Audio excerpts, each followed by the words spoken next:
नमस्कार सर्वांना, प्रेमिया कॉर्नरमध्ये तुमचे पुन्हा एकदा खूप खूप स्वागत आहे. 1. टेन्शन घेतल्याने मन खूप भरून आल्यास डार्क चॉकलेट खा. टेन्शन काही प्रमाणात कमी वाटेल. 2.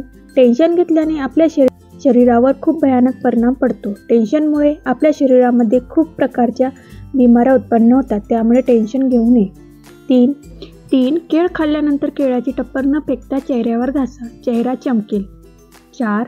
उशीची कवर आठवड्यातून 2दा धुवावे. नाही धुतल्यास चेहऱ्यावर सुरकुत्या, पिंपल्स तसेच डोकेदुखीचा त्रास होऊ शकते, कारण की उशीतले धुळीचे कण आपल्या चेहऱ्याला लागतात, त्यामुळे आपल्या चेहऱ्यावर पुरळ येऊ शकते. 5.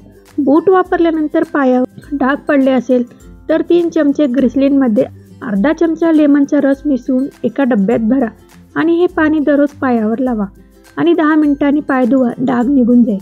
6. चेहऱ्यावरची जर चमक कमी होत असेल तर दररोज आवळ्याचा मुरब्बा खावे, कारण की आवळ्यामध्ये व्हिटॅमिन सी असते. 7. जर तुम्हाला पिवळ्या रंगाची लघवी येत असेल तर तुम्ही स्वस्थ नाहीत, तसेच शरीरामध्ये पाण्याची पण कमतरता आहे हे समजून घ्यावे. 8. पायाच्या तळव्याला रात्री विक्स लावून झोपल्यास छातीतील कफ दूर होतो, तसेच सर्दीही होत नाही. 9. चेहऱ्यावर जर पुरळ आले तर कडुलिंबाच्या पाण्याचा पेस्ट करून त्याचा रस चेहऱ्यावर लावावा, चेहऱ्यावरील पुरळ लवकर ठीक होईल. 10. दुधासोबत कधीही आंबट पदार्थ खाऊ नये, ते आपल्या शरीरासाठी नुकसानदायक ठरू शकते. 11. चेहरा नेहमी चमकदार राहावा असं वाटत असेल तर रात्री झोपताना प्रत्येक महिलांनी चेहऱ्यावर बदाम तेलाने मालिश करावी आणि त्यानंतर झोपावे. यामुळे चेहरा हा नेहमी फ्रेश राहतो आणि टवटवीत व चमकदार राहतो. 12. ज्यांना वजन कमी करायचे आहे त्यांनी मनुकाचे सेवन करू नये, कारण की मनुका खाल्ल्याने वजन कमी होते. 13. कधीही संत्रे आणि केळी एकत्र खाऊ नये. 14.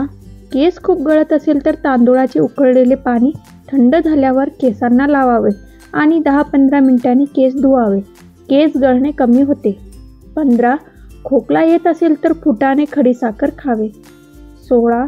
ज्या लोकांच्या शरीरामध्ये कफ होण्याची समस्या जास्त प्रमाणात असेल, म्हणजे त्यांना दम्याचा त्रास असेल, त्यांनी इलायची आणि लवंगची बारीक पावडर करून दररोज सकाळी उठल्याबरोबर 1 चिमूटभर घेऊन मधाबरोबर चाटल्यास शरीरामध्ये कफ तयार होत नाही.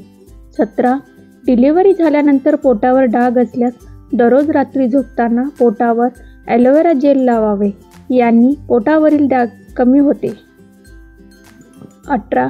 ज्यांना बीपीची समस्या आहे त्यांनी जास्त प्रमाणात मीठ खाऊ नये, कारण की मीठ खाल्ल्याने बीपी वाढते आणि मीठ वापरायचे असेल तर सेंधव मिठाचा वापर करावा. 19. पेरू आणि केळी सोबत खाल्ल्याने उलटी, मळमळ, डोकेदुखी होऊ शकते. 20. जेवण झाल्याबरोबर चहा पिल्यास ॲनिमिया होऊ शकतो. 21. हळद भाजून थोडीशी मधाबरोबर चाटल्यास खोकला कमी होतो. 22. लघवी करताना जर जळण होत असेल तर नारळ पाणी प्यावे. 23. स्किन ग्लो आणि डोळ्याची रोशनी वाढवण्यासाठी आहारामध्ये आवळा, गाजर, बीट यांचा समावेश करावा. 24. वाचलेले लक्षात राहत नसेल तर वाचण्यापूर्वी जिरे खावे. 25. पोट साफ होत नसेल तर काळी द्राक्ष खावी. 26.